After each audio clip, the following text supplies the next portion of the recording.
morning, everybody. Thanks for joining me on the Daily Sunny. I took yesterday off. I wasn't feeling very well. I'm still not feeling very well, but we'll get through it. I wanted to talk to you today for sure. I missed yesterday. We had the LA school closing was basically the only news item, and then preparation for the debate. And I did have a great joke prepared for the LA school closing, but I'll just have to save that for the next terrorist threat. You think maybe I'll have to wait like maybe a week or something? So that's coming. That's something you have to look forward to. And anyway, we can talk about the debates last night. I had a couple of standout thoughts on the debate. I did watch most of it. Number one, once again, I can really see why people like Trump. He doesn't really have a lot of substance, although I think he was a little more substantive last night. But what's great about Donald Trump is that he's so unabashedly for the self-interest of this nation. It's refreshing. It's refreshing to hear somebody just be like, yeah, why wouldn't we fight for ourselves?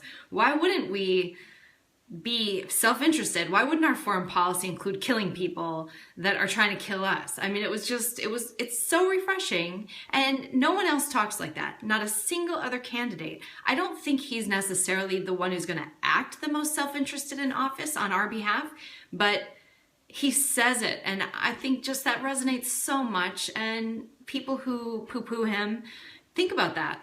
But the other standout was poor Jeb Bush. I mean, did anybody else notice that he was like shaking and sweaty? I get this feeling that there's like this whole Bush engine behind him making him run. And at this point, he really, really doesn't want to be there. And we don't want him to be there. He doesn't want to be there. He knows nobody wants him to be there. He's so out of his element. He's so uncomfortable.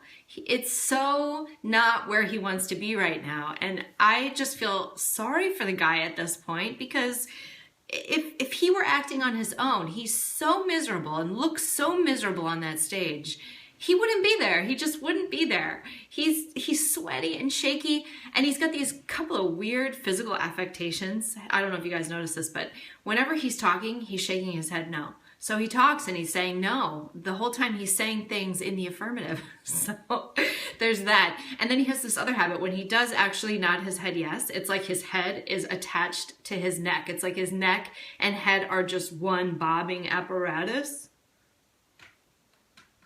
Instead of like nodding his head on his neck, he's nodding his neck and head on his body.